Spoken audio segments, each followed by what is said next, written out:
Зимата и зимскиот период и новогодишните празници се време кога многу од луѓето сакаат да го искористат за да патуваат некаде поблиску или на подалечна дестинација. Но во наредните минути ајде да ја продолжиме темата и да разговараме за тоа колку Македонија може и што им нуди на домашните и странските туристи како зимска туристичка дестинација која што ќе биде подеднакво привлечна за сите.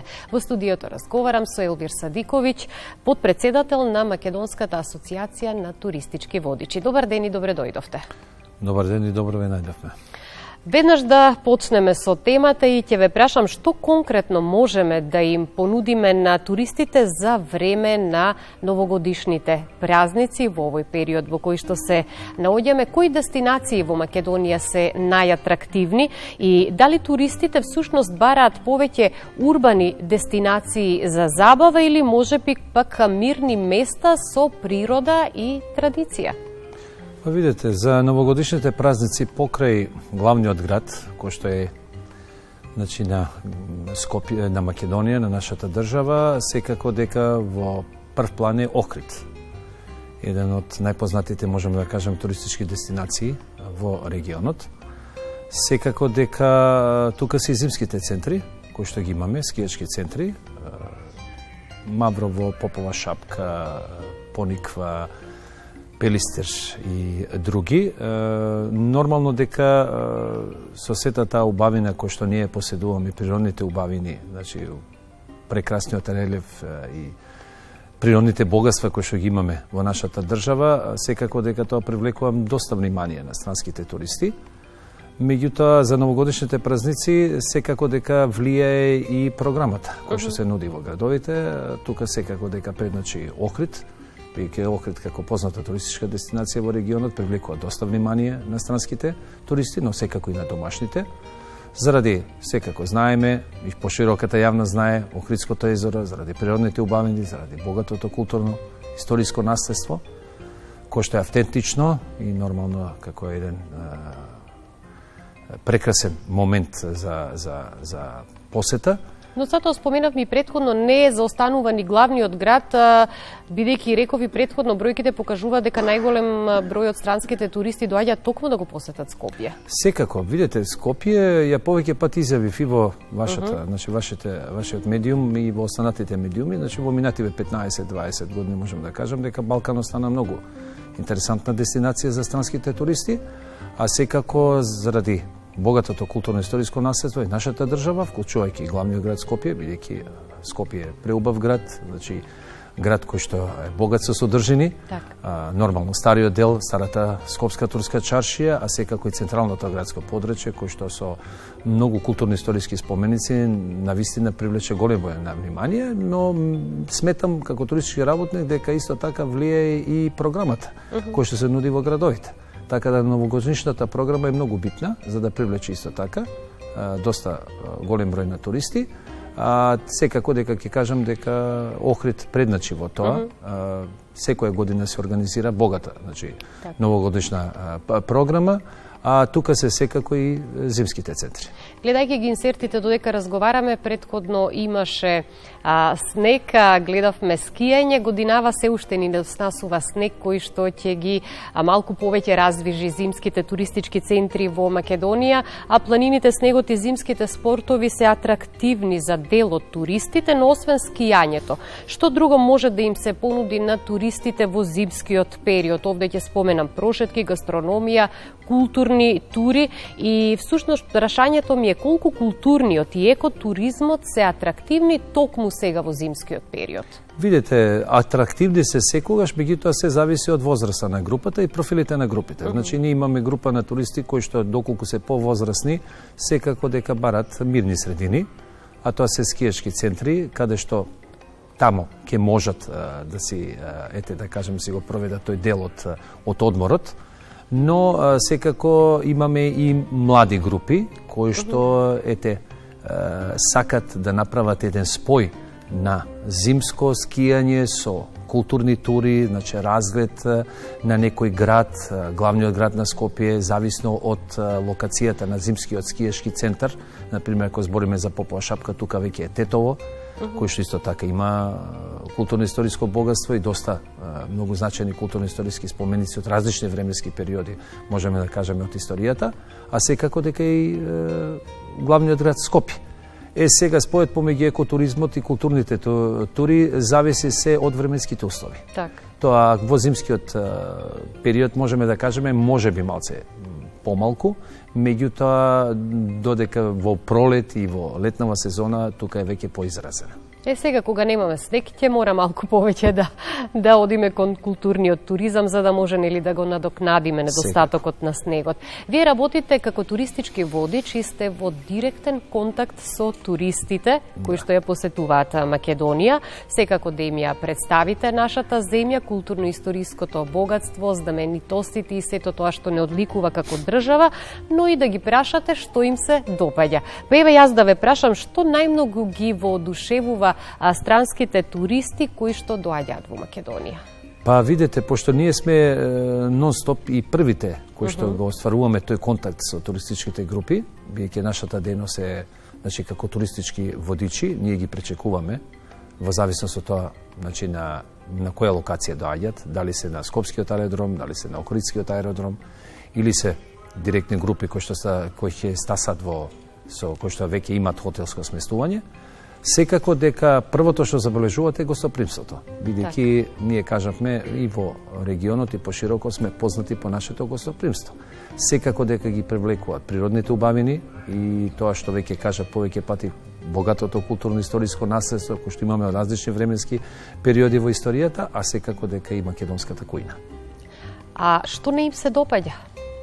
Па не им се допаѓа, можам да кажам, во минатото и се уште преовладува патната инфраструктура, неозначеноста на повеќе локации. Ние тоа како Македонска асоциација повеќе пати укажавме и до ресорните министерства дека треба да се подобри.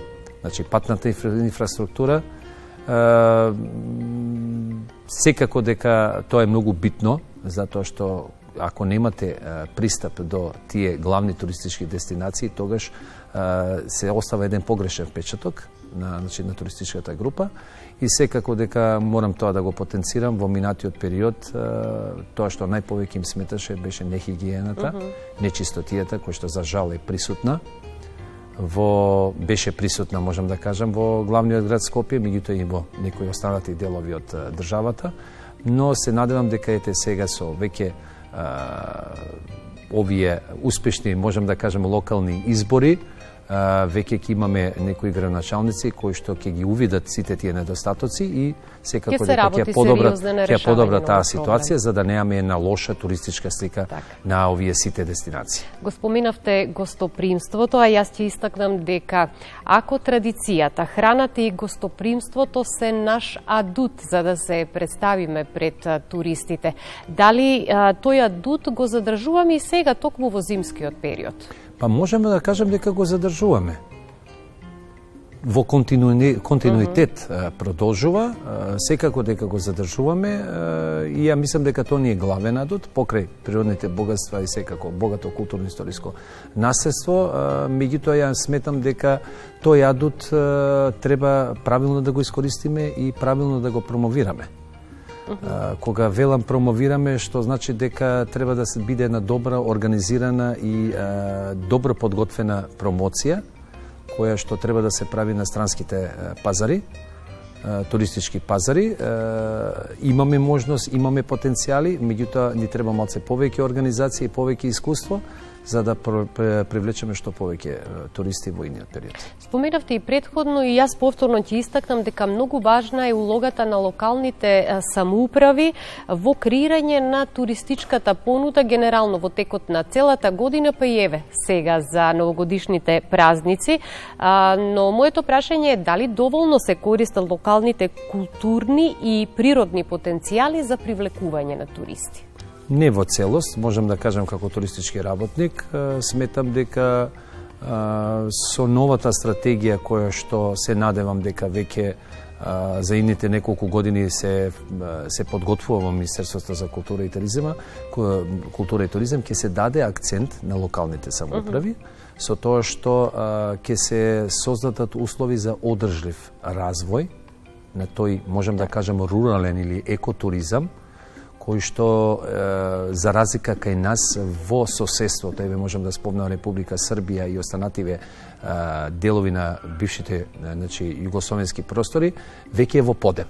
Многу добро менаџираат со своите потенцијали за развој на туризмот. Затоа што го развива тој рурален туризам, а тоа е можност локалното население да се вклучи во во таа стратегија, со што ќе може да се презентираат културните вредности, на тој регион, да се презентира дегустација на храната, пијалоците, да се, можем да кажем, намали таа депопулација или миграција на младите, така да и младите ќе може да бидат вклучени во тој проект, на тој одржлив туризам, ќе бидат вклучени и секако дека ќе се создадат поповолни услови и уште поголем, можем да кажем, прилив на странски туристи кои што ќе можат да ја осетат таа магија, ако можем да кажем, или таа автентичност на тој регион и како дел од тие локални самоуправи и туристички организации во иднина. Можеме ли да направиме една споредба како беше претходните години, каква е годинава еве предпразнично?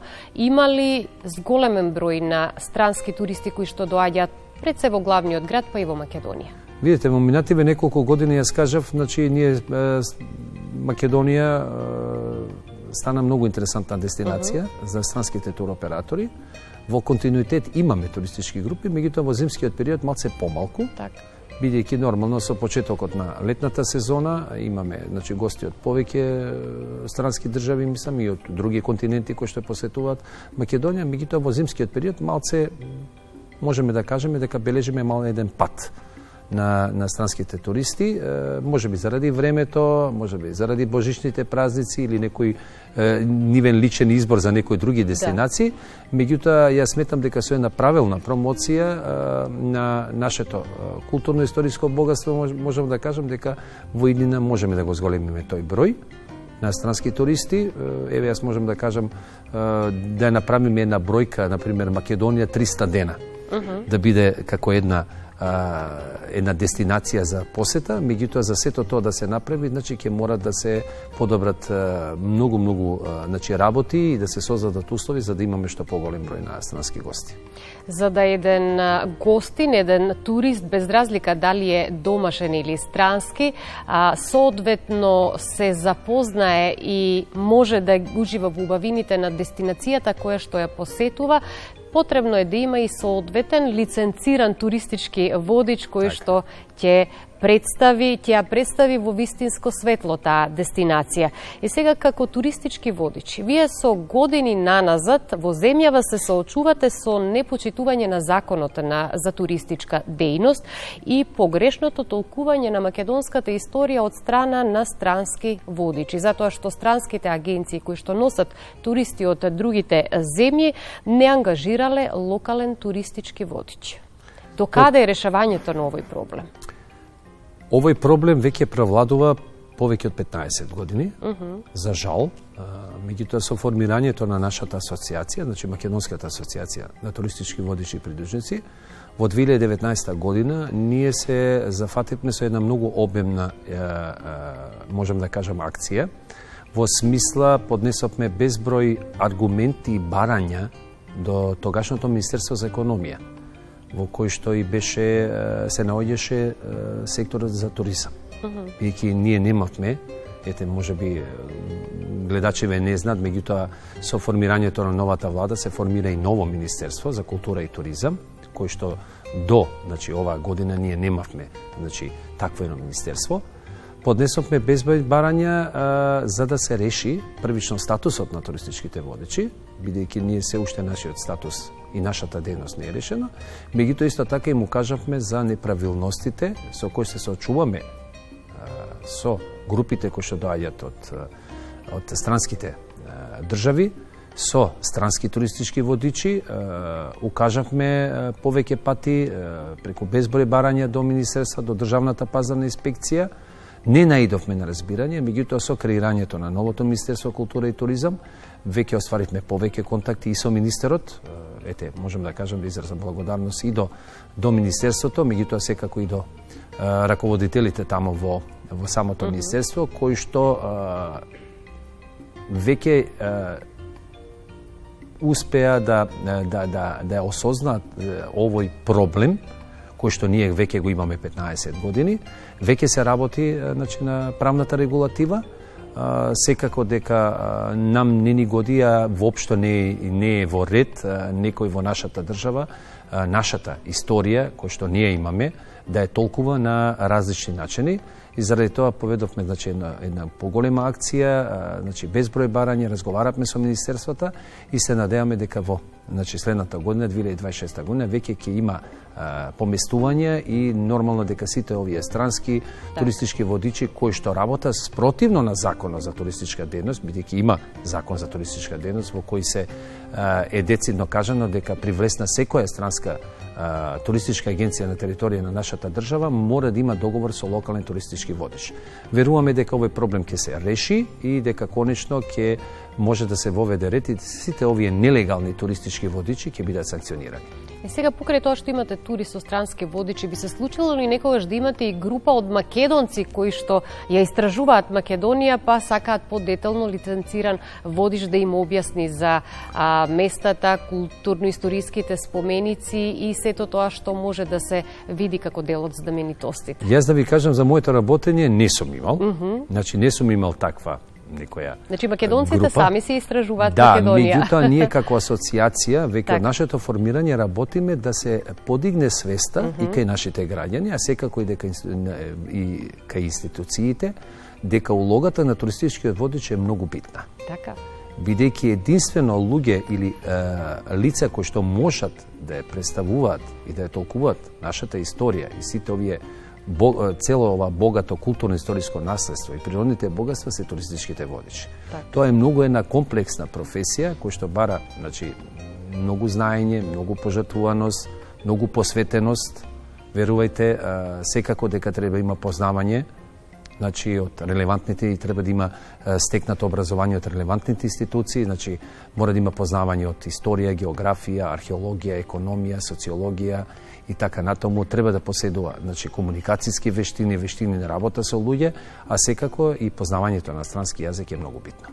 Она што е клучно за унапредување на туризмот и секако поуспешно представување на Македонија како атрактивна туристичка дестинација во светот, пред се споменавте и вие промоцијата. Тоа е најважно за да можеме понатаму да работиме поактивно на дојдовниот туризам или како се нарекува incoming туризам, за да привлечеме што е можно повеќе странски туристи. Мислите ли дека доволно работиме на оваа поле? Можам да кажам во минативе години ја мислам дека не се работеше доволно, моје лично мислење.